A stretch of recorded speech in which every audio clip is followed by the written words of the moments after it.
avec Edmond Simeoni, mort à Ajaccio, Corse du Sud, vendredi 14 décembre, à l'âge de 84 ans, disparaît la figure politique corse la plus marquante des 50 dernières années, à la fois père fondateur du nationalisme insulaire, militante écologiste avant l'heure et conscience parfois controversée d'un courant d'idées traversé par de profondes lignes de fracture.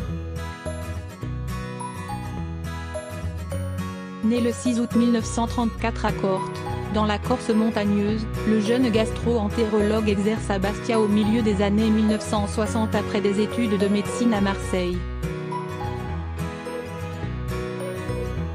L'époque est propice à l'indignation d'un jeune médecin acquis aux idées régionalistes, on ne dit pas encore autonomiste. Lutte contre la spéculation. Saigné démographiquement, son littoral guigné par des groupes financiers internationaux, l'île se trouve à l'état de quasi-abandon, les clans politiques locaux y règnent sans partage et distribuent prébendes et emplois publics dans un climat de fraude électorale généralisée. À la tête de l'Action régionaliste corse, ARC, fondée en 1970, le docteur Simeoni soutient une revendication nouvelle et protéiforme, à la fois dénonciation de la mainmise des clans sur la vie politique locale, redécouverte de la culture traditionnelle corse, lutte contre la spéculation et pour la défense de l'environnement. Son engagement lui vaudra, ainsi qu'à plusieurs militants et proches, menaces et plastiquages. Il prendra, surtout, un tour tragique avec l'affaire d'Aléria, du nom d'un gros bourg situé sur la plaine orientale. Le 21 août 1975, celui que tout le monde appelle désormais Edmond, prend la tête d'une quinzaine d'hommes et y investit une cave viticole pour dénoncer les passe-droits et l'impunité dont bénéficient les agriculteurs pieds noirs réinstallés en Corse après la révélation de plusieurs scandales financiers. Michel Poniatowski, alors ministre de l'Intérieur, fait donner l'assaut par 2000 gendarmes appuyés par des blindés. 2 militaires ne s'en relèveront pas. Arrêté puis incarcéré sur le continent, Edmond Simeoni doit faire face à la fronde de l'aile dure de l'ARC, composée des plus jeunes militants, qui finit par fonder le Front de Libération Nationale Corse, FLNC, en mai 1976. Edmond, lui, sera amnistié en 1981, avant d'être élu, un an plus tard, sur les bancs de la première Assemblée de Corse. Regret.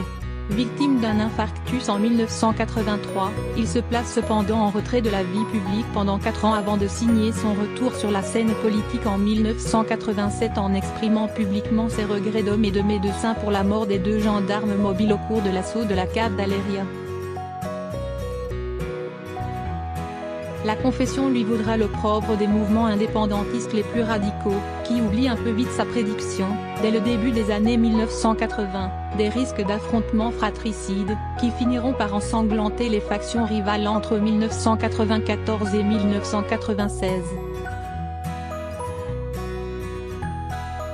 Tout au long de son parcours politique, Edmond Simeoni tentera de composer avec les tenants d'une libération de la Corse par les armes, au point de susciter les critiques de tous bords sur ses atermoiements. Opposé à la violence clandestine, il n'en défend pas moins les prisonniers politiques condamnés pour des attentats et prendra la tête de la coalition Corsica Nazione aux élections territoriales de 1992, aux côtés des indépendantistes favorables à la lutte armée. En dépit d'un franc succès, 2 listes nationalistes recueillent 25% des suffrages moins, il démissionnera 2 ans plus tard pour cause de poursuite des attentats, se représentera en 1998, y subira un échec, obtiendra devant le Conseil d'État l'annulation du scrutin et se fera élire 1 an plus tard dans l'Assemblée de Corse, où il siégera pour la dernière fois de 2004 à 2010. Homme politique, Edmond Simeoni aura aussi été un infatigable militant associatif doublé d'un véritable graphomane, auteur de plusieurs ouvrages et multipliant jusqu'à récemment les tribunes sur les réseaux sociaux et Internet. Paradoxe incarné d'une génération d'insulaires biberonnés au roman national français et qui s'en détournera pourtant au profit d'un engagement en faveur de la langue et de l'identité corse. Une histoire de famille liée à celle de la Corse. L'émergence de cette prise de conscience, un engagement antiraciste précoce et un humanisme parfois revendiqué avec emphase. Edmond Simeoni les devait aussi à l'influence de son épouse Lucie, rencontrée à l'âge de 20 ans, militante communiste issue d'une famille juive polonaise émigrée en Alsace, qui comptera dans ses rangs nombre de saints syriens et de serviteurs de l'État. Encore un paradoxe pour Edmond, fils d'un élu qu'il décrira dans les colonnes du Monde en 2004 comme un petit maire de droite, claniste comme tous les autres et vichiste sans surprise, et lui-même ancien officier parachutiste à Pau, très engagé dans l'accueil des rapatriés d'Algérie, un épisode militaire dont il conservera le visage creusé et la silhouette de chat maigre des centurions immortalisés par Jean Lartegui. L'histoire familiale des Simeoni, du reste, est indissociablement liée à 50 années de soubresauts insulaires et de revendications nationalistes. Marc, le fils cadet, par la voie duquel la mort de son père a été confirmée au monde, sera condamné en 2013 pour avoir aidé dans sa cavale Ivan Colonna, dont Gilles, l'aîné, sera l'avocat.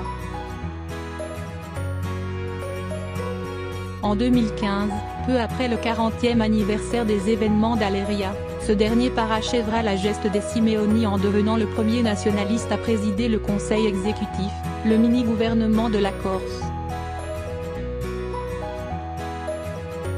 Depuis, Edmond Simeoni se faisait publiquement discret mais conservait un œil attentif sur les affaires publiques de l'île, au point d'avoir déménagé de Bastia, où il résidait depuis 60 ans, pour s'installer à Ajaccio, siège du pouvoir régional, et filiale. Distingué il y a 3 semaines par la Fondation Copiter, un think tank européen centré sur les questions liées à la diversité et aux droits des minorités, il écrivait sur son blog, le 24 novembre, « Avant de nous quitter provisoirement, n'oubliez jamais que la liberté seule guide nos pas, inscrit dans le droit, que la lutte exclusivement démocratique est nécessaire, capitale et que la non-violence est notre arme absolue. »